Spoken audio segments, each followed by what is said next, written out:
Welcome to Brand of the Match. In this series, Joelle and I are going to be debating who's the best brand in a series of competitions. This is heavily leaning on the World Cup, and there's a deep irony in this, and that neither of us are sporting fans, but we're going to make it work. So we're going to be debating who's the best out-of-home brand, who is the most viral brand, which brand uses personal brand most effectively. The rules are pretty simple. We're going to have the debate. We've got a couple of cards to show you. If there's a challenge, if I really disagree, I'm going to be flashing my red card. A yellow card if I'm not sure and I want us to talk about something a bit more. And of course, the whistle to start and end the show. At the end of each episode, we're going to be making the decision as to who we think deserves brand of the match for each category. And we want you guys to tell us in the comments if we've got it wrong. We can't wait to get into this and see how it goes and hear what you think of the show. May the best player win. We are back for another instalment of Brand of the Match. Today, I'm going to be schooled. Seriously. So You're going to social school. I'm going to school. I'm going to social school. This is champion of social campaigns. So we're going to kick things off. Ready with your whistle? 3, 2, 1. Right, the games begin. So, as ever, we start with a quick definition of what the channel means. What is social media? I mean, a social media campaign is where the content, the ideation, the execution is all made with social media as the end destination. It's not when you create an out-of-house campaign and you just plop it on Instagram. Social campaigns start because they are shared online. Increasingly, we're seeing social campaigns that start on social and go much further. Not all social campaigns actually start on social. So I can give the example of the Dr. Pepper jingle that started as a TV ad. Somebody on TikTok on social decided that they would sing and that would become part of the jingle. And then that actually made its way back onto TV. So sometimes it can be TV to social to TV. But if a brand wants to really land on social and social is the final destination, they have to think about how it's going to land on there. So that is what we're talking about here. We're not just talking about any advert on a phone. This isn't just any Instagram ad. This is campaign thinking that is really focused on that destination. Mm-hmm. Joelle, I'm going to hand over to you for this because this is absolutely your specialist subject. I'm sure I'm going to have a few wild cards to throw in and I'm going to try and challenge you. So I'm here ready, primed to disagree. Let's go. But we're going to do this a bit differently. So you're going to pitch and I'm going to call the winner. You're going to argue your case and I'm going to be the judge. Yeah? Let's do it. All right. So the social campaign that I wanted to flag first, which I think is absolutely really, really interesting, is Apple's new TikTok strategy. Have you seen it? Well, I've only seen it because 3 minutes ago you said, I'm going to start with this. And I did a frantic Google. I like, where have I been all my life, Google? So I've seen a couple of images, but to anyone out there who's watching who might be as naive as me, tell us a bit about what they've been doing. So Apple, we all know them for their simplistic design, their really polished visuals. What they did to launch their MacBook Neo, which is the cheapest laptop they've ever produced, which is targeted to university students, to Gen Z, they completely wiped their TikTok account and they posted graphics and changed their tone of voice to seem really, I hate the term, but unhinged.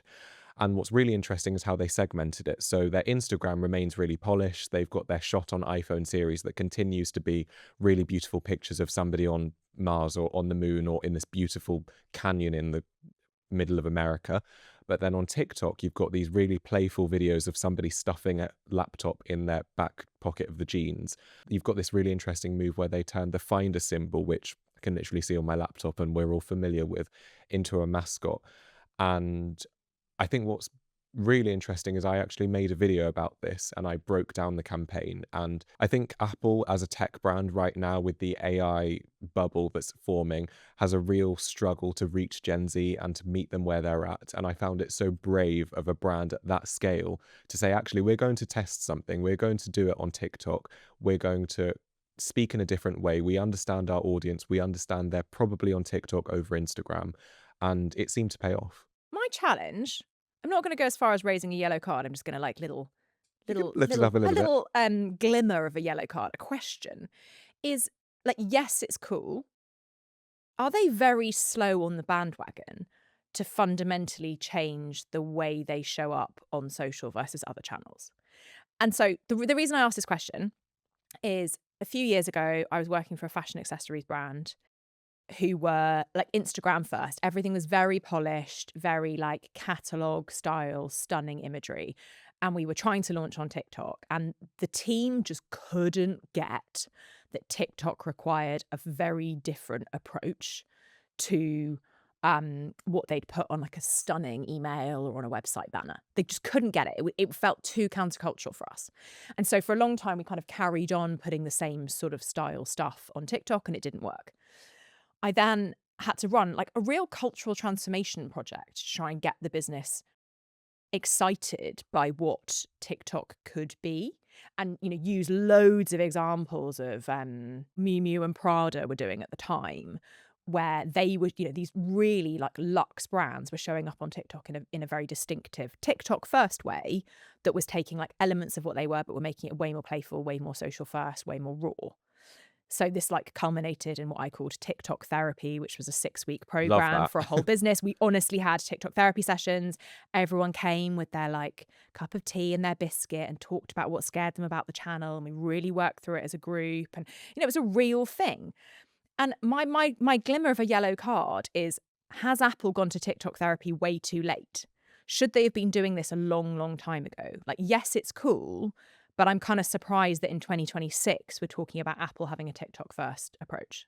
But I think what's different about Apple's campaign is that it was specific to that product. It's the cheapest laptop they've ever released, and it's tailored to a very specific person that doesn't want to be spoken to like they're a professional photographer, or that they're going to use this to shoot the next big Spielberg movie. It felt quite native to the platform, and maybe they could have been a bit more unhinged 3 years ago when Duolingo was really leading with that. But what I loved is that it was all anchored around a product, Okay. and that shows that it had a real commercial perspective. Because Okay. from Card back in my pocket. from a strategy stand perspective, corrected. like when I work with brands, often there's this temptation for them to think, oh, we'd love to sound a bit more like this, but my counter question is, great, like what's the connection with what you want to do as a business? Yeah, why? And that, from my perspective as a marketer, that was very clear why they did it.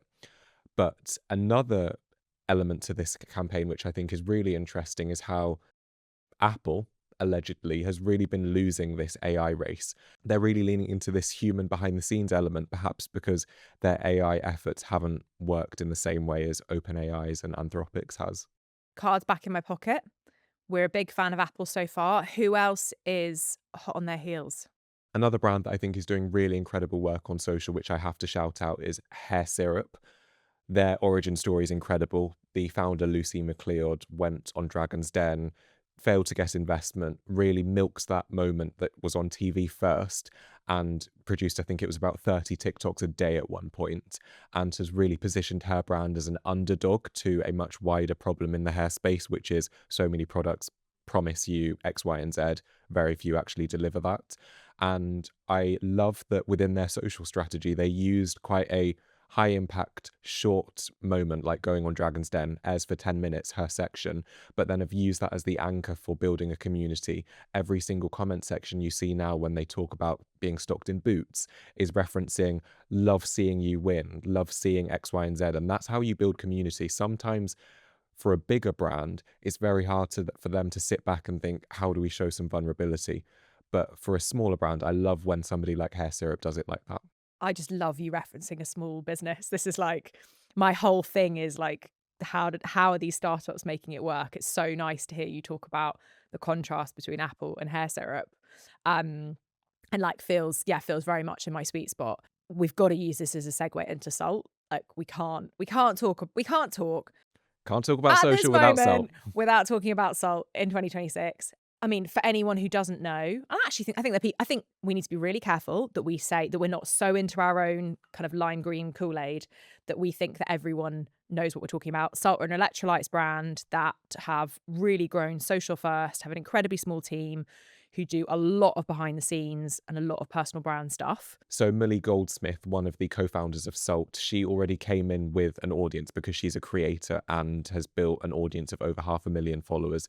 So yeah, to add that the role of the brand's growth has also been as a result of her own influence. I didn't realise that. So the chronology is a brand gets founded and then she gets involved. I think that's what happened. I think she was a late co-founder. I believe they met on a dating app.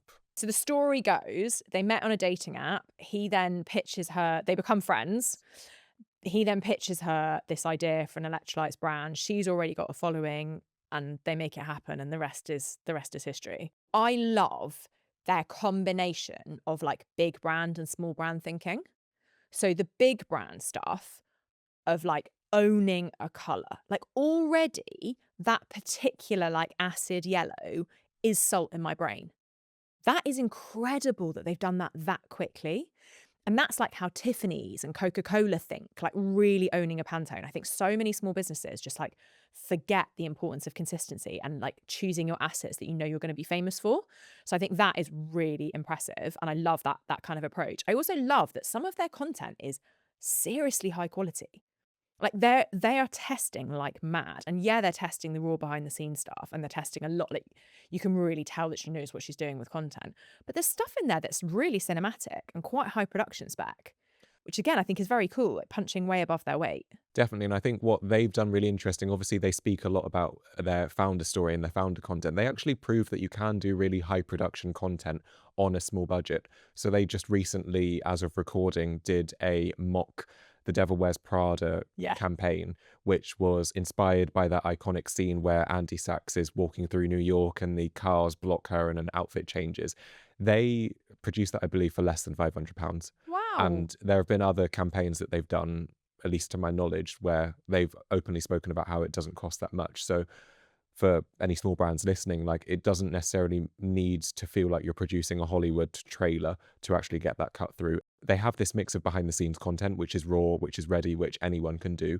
But then they also invest in the behind the scenes that's more polished. And I think that's important as a balance. I'm always always have this cynical moment. I have it with Surreal. Every time I get an email from a founder being like, can you just make my brand blow up like Surreal? And I'm like, let me take a hot Tell me minute. about it. Yeah. You just read my last 20 emails. Exactly. Welcome to my DMs. And I roll my eyes and like have a sip of water and try and work out how to handle this. I sort of have this moment of, is it really selling? What, like, yes, there can be all of this top of the funnel engagement and amazing that social campaigns are driving this traction for a brand, but what does that do in terms of traffic to the website? What does that do in terms of conversion? Like, who's actually buying the product? And that's just my one question mark. I think in the case of Salt, I don't know enough about it. I suspect that they're doing really well as a business. I did see a really interesting teardown of their homepage, which was like, these messages the copy, are not Yeah, I saw that. consistent. It's amazing how much of the same stuff we see. I mean, we're in the same world. Yeah, well, quite. But I did think that was really interesting of like, it's kind of reassuring that you can be, I guess it's reassuring to marketers out there who are feeling pretty intimidated by brands doing a job just this good, that you might be really good at one thing. Like they are clearly exceptional at content. But it's just a little reminder that there might be holes elsewhere, and a reminder of the importance of consistency of messaging like throughout the funnel to make sure it converts. So what's interesting about Salt is they've always operated with this level of radical transparency. So you see with Henry and Millie, they both speak about each other when things aren't going well or when they feel one or the other isn't pulling their weight.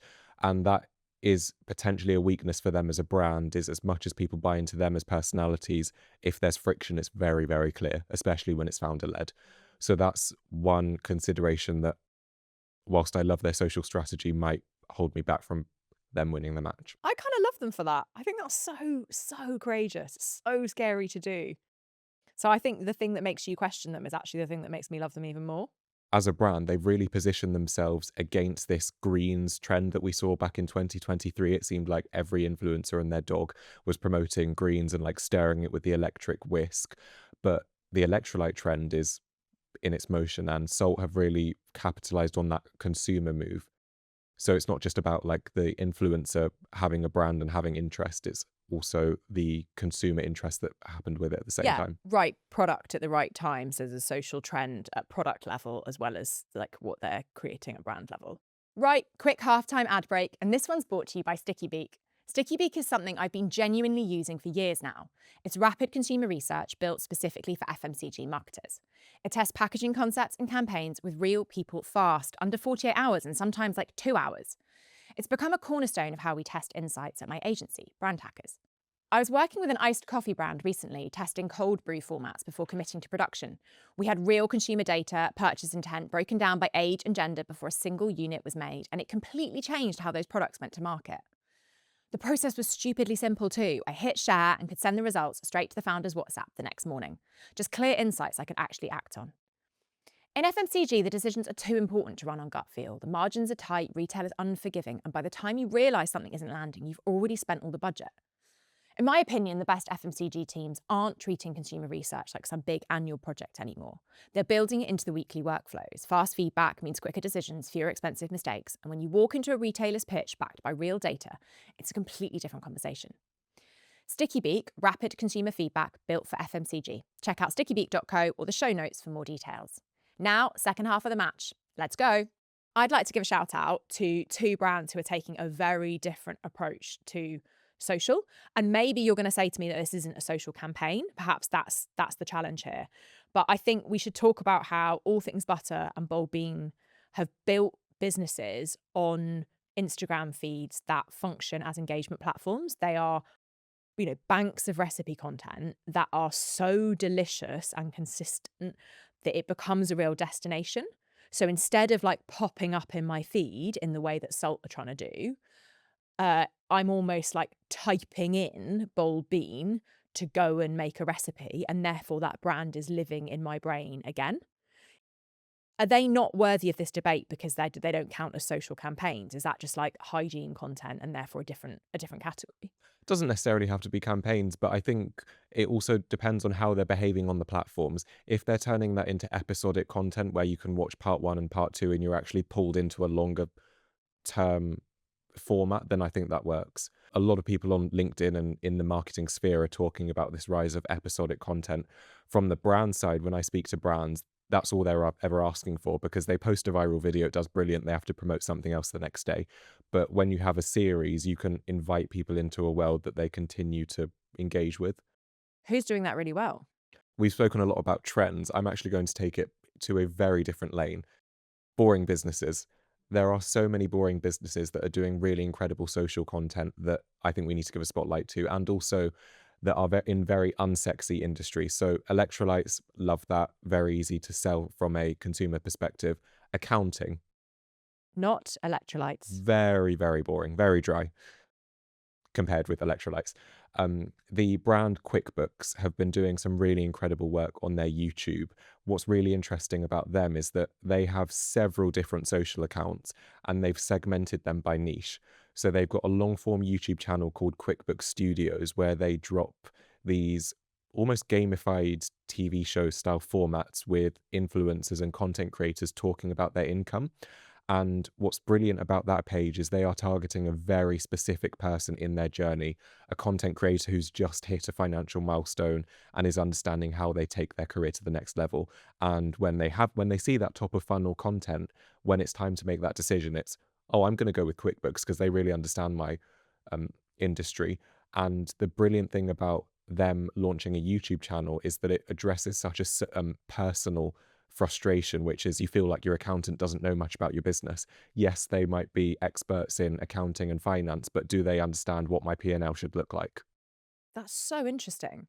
It reminds me of Carrie Rose, who's the founder of an agency called Rise at 7. Yeah. Yeah. I don't think they do it anymore, but they used to do episodic content about running an agency. And I think I learned loads about how to run an agency from it, and I was really hooked. And the goat agency. Yeah. I mean, they had a massive buyout. I can't say that was only because of the YouTube, but that was a real part of how they grew. Well, maybe I need to start an episodic series about life inside my agency. I mean, we're doing an episodic series. You could kind of, but do this another isn't one. Like more content about content. Fascinating. I really hadn't thought about it in those terms.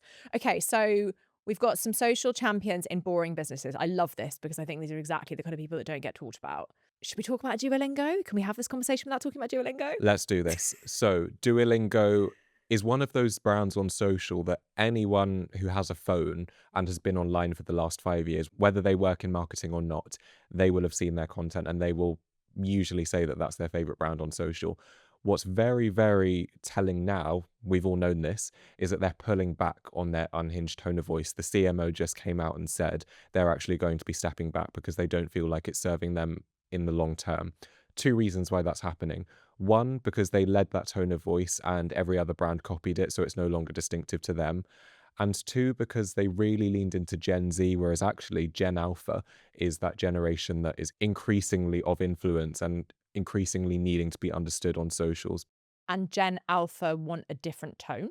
Their experiences of life and their understanding of brands is completely different in the same way that millennials and Gen Z are different. And I think, I mean, I'm biased because I am a Gen Z, but I do feel that for the last 5 years, the conversation has just been, how do we become a bit more Gen Z? Whereas actually, Gen Alpha have been very, very quickly coming of age. How do we communicate with Gen Alpha as a millennial? Well, from an influencer perspective, are you working with streamers? Are you actually understanding how they consume content? You have to think about them in terms of what their perspective on the world is. So a key insight for Gen Alpha is the fact that most of their educational years will have been spent in COVID, so they did not have that social element. I mean, Gen Z had it too, but there are different attitudes towards authenticity, hate the word, and trust, and a brand's role in their life because they grew up in a different era. What does that mean for brands? How do you talk differently to someone because of their COVID experience?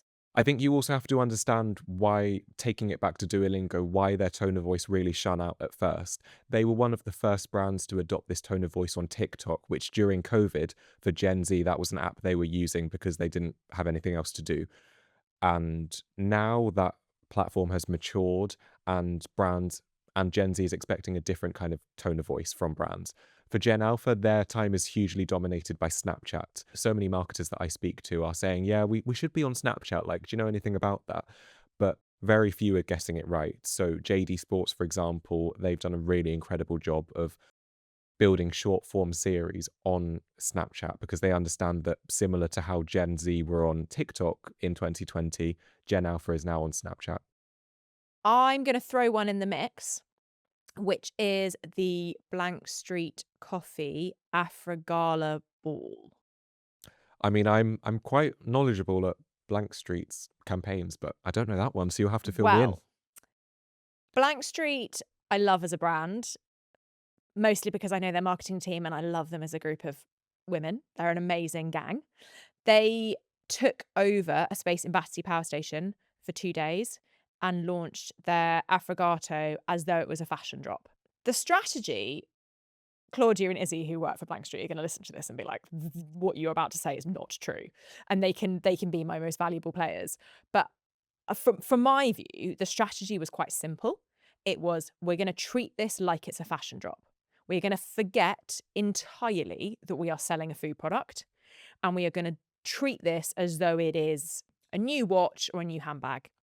And that was true of the aesthetic. That was true of the way they engaged influencers, the way they treated press, and that hugely shaped the coverage that came out of it. So millions and millions and millions of earned impressions from a 2-day activation, which I think is really cool in terms of how to use a real life event that is designed to be a social campaign. And I think there is a simple truth in it, which is like, step outside of your category. I feel so strongly that is so often like the theme, like the kernel of the idea that makes something different. If you show up as a fashion brand when you work in food, you are going to be inherently different or better. If you show up as a food brand, if you work in fashion, you're going to get to a very different outcome. Like, how cut through would that be? So I think that's the core idea that I think makes it really work, and then just executing with full conviction. I absolutely agree with you. So many brands, if you're a fashion brand, stop acting like every other fashion brand, stop looking in your category.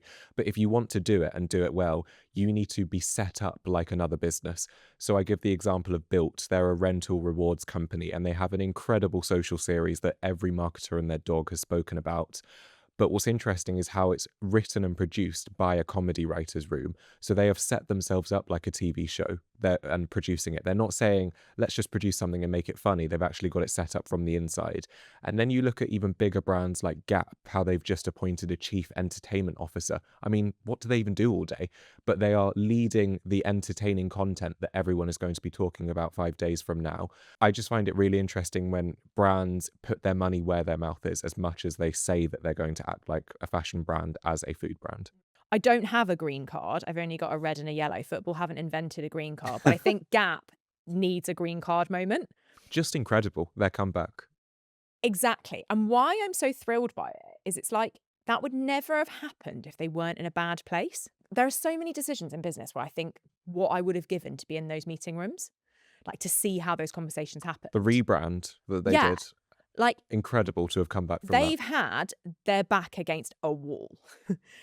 And like the Kelly's milkshake ad, like the examples you're talking about, there is something super smart here about knowing that you're not in a good position as a brand, knowing you've got to lean on other equity. Like, it creates, the ability to say, let's build a whole ad around someone else's song, because actually we know that we're not bringing loads of cultural equity to the table right now. So we've got to lean all on something else. And that creates this amazing social campaign. It's kind of the same thing as what you're saying there with that example. I just find it really inspiring that great things can come from a tough moment. So great that they never would have come if the brand was doing well. A point that carries through with Gap and Apple is how they've leaned into nostalgia. Gap did that incredibly, and especially with Gen Z, they understood that bringing in a song that they might have remembered playing in their house 10, 15 years ago actually had more relevance than just like plopping on a viral thing that everyone knows from a week ago. What I love about Gap's Jean ad, the one that went viral and that featured Cat's Eyes Gap campaign, was how they focused on movement. Jeans are usually quite restrictive. They're usually quite staged in the way that they're pictured and art directed in campaigns. So to see a group like that are just moving and being themselves in the clothing, almost like it was a legging, that felt really different. We have chatted before this about one of our favourite campaigns for both of us being the OpenAI storytelling, and you said the word nostalgia, and it kind of made my gut go, we've got to talk about this, because there's a pinnacle of nostalgia, right? It's a very new tech brand that has very low trust, leaning really heavily on nostalgia in their creative. I was telling you about how I loved it for Out of Home. We were talking about it in the context of a previous episode, but you were telling me that it's their social that's really the award-winning part of this. What have they been doing on social? I wouldn't say award-winning from OpenAI, but what I think they've done pretty well is they have brought in these nostalgic elements. The art direction on their campaign last year, which was all filmed on vintage cameras, it felt quite safe, it felt quite homely, and for an AI brand that usually leads on innovation and being the next big thing to do that, it was really a sign that they want to win the heart instead of win the practical angle of your life. All right. I'm going to blow our whistles. I think we've had a really good chat about that. It's been a good match. It's been a good match. Let's blow our whistles and then we can work out who won. 3, 2, 1. Okay, so we had a great conversation there, and we have got to award one red card because we didn't use our cards in that discussion, and then we've got to choose our champion. So we talked about Sult, we talked about Bold Bean, we talked about Apple, we talked about Duolingo, Gap, OpenAI, Blank Street Coffee, probably a couple more that I've missed. Joelle, who is your proposal for the red card? My red card goes to Bold Bean. I Holding it am out there. shook. I think they're doing incredible content, but I'd love to see more episodic work from them. Wow. In my corner of LinkedIn, that is a sacrilegious perspective. And I know I'm going to upset somebody, but it's got to be someone. I'm excited to watch this blow up. Okay. Make enemies, make fans. Okay. And so, champion. I said at the start of this that I got to choose the champion, but It's a tough call. It feels a tough call. I really think Gap might be there. I think Gap are having the comeback of a century. Yeah. And I now want one of those hoodies again. And for making me want to wear the clothes I wore when I was 12, I think that deserves champion of the day. Should we award the brand of the match in the category of social campaigns to Gap? Absolutely. Great. Done. Okay, and then we wrap every episode with a look into our marketing crystal ball. In the crystal ball of marketing campaigns for the future of social, you teased Snapchat and how brands are still sleeping on Snapchat. I think that's a really interesting thing that we should kind of pull out. I think it's all about chasing the algorithm and where the organic reach is going to come from. So I still think brands are really sleeping on LinkedIn. I think TikTok Shop's kind of like understood now for its potential. But so much of the way I see startups navigate organic social is just like, where can I still get the impressions without having to support it with the media budget? Like, where is it still possible to drive eyeballs? So I think there's going to be more of that. I think there'll be more activation in small platforms. We actually didn't talk about Franco Manca and their recent Strava strategy that I think is a really interesting example of where social is going to go. So using more kind of community-led social platforms to find impressions when the algorithms just continue to like squeeze us with their paid demands. That's my crystal ball. Big one. I mean, if I had to create one prediction for what's coming next in social, I think we're going to see a real shift in how audiences understand what happens behind the scenes. So historically, when a campaign does really well, the question is, oh, which Gen Z intern did this? I think now we're going to get more educational content as more brands are doing behind the scenes about what it actually takes to create a campaign. And thank goodness, because it takes a lot more than one intern. I was the intern. It definitely wasn't me back in the day. Well, that's good news for the industry. We'll end on that positive note. That's full time on today's episode. Thank you so much from Joelle and I for listening. One small ask, please subscribe wherever you're listening. It makes a huge difference to us and helps us keep bringing you bigger and better ideas. Follow us on Instagram, TikTok and LinkedIn. All the handles are in the show notes. And jump in the comments if today's episode sparked anything. We'd love to hear from you. See you next week.